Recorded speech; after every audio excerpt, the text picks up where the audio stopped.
ابراهیم علیه السلام څومره ذهین او فطانت صفت لرونکی انسان و. یو ځوان دی په پسته قوم کې دعوت شروع کړي چې ای خلکو دا کوم بتان چې تاسو خدایان بولئ دا خدایان نه دي.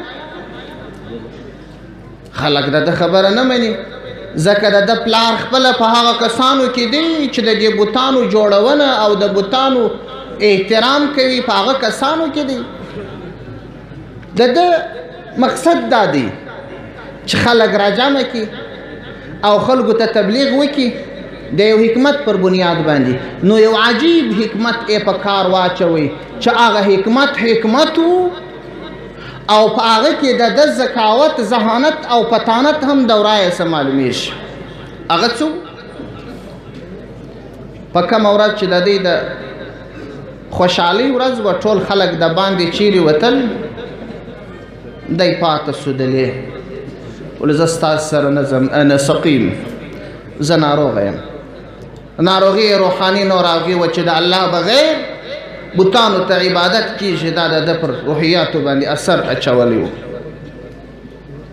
خلک چې ولاړه دی ورغلی د دې معبد ته شاوخوا بتان پراته دي تبر یې راواخیستې بتان یې ماتول ټول بتان یې مات کړل یو غټ بت یې پرېښوی. خلک چې راغله ویې کتل معبد ته ټول بتان مات دي. داسې پوښتنه کوي چې دا بتان چا مات کړل؟ په خلکو کې خو د ده اوازه خپره سوې وه چې دی د بتانو سره جوړ نه دی. داسې یو چا وویل چې دلته یو ځوان دی یو فتا هغه د دې بتانو سره جوړ نه دی ممکن دا بتان هغه مات کړي. فوراً یې حکم وکړي ورسې دا ځوان راولئ. ځوان چې راوستې خلک داسې ورته په قهر دي چې اوس دی په جواب کې هغو ته ووایي چې او دا بتان ما مات کړي دي هم دی وژني که ورته ووایي چې ما نه دي مات کړي هم پر هغو ورته سزا ورکوي وایي بل سړی خو نسته غیر ستا څخه په و باندې هم د ده سزا ده په یا هم سزا ده. پوښتنه چې ځینې وکړه چې دا بتان چا مات کړه؟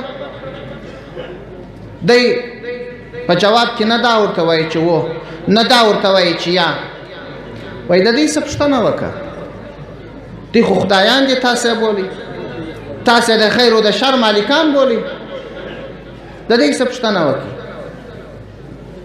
او بیا ورته وایي ممکن دا غټ بت چې پاته سوی دی ده دا نور بتان مات کړي ځکه دا سوچ به کوي چې زه غټ یم زما او د دې کوچني بتانو مساوي عبادت کوي نو زه خو تر دې فضیلت لرم غټ یم نو ځکه هغه به پر راغورځېدلی دا کوچني بتان به یې مات کړي. دی په جواب کې ورته وایي چې بت خو کله خبرې کولی سي دا غټ بت کله ماتول کولی سي. دی ورته وایي عجیبه نه ده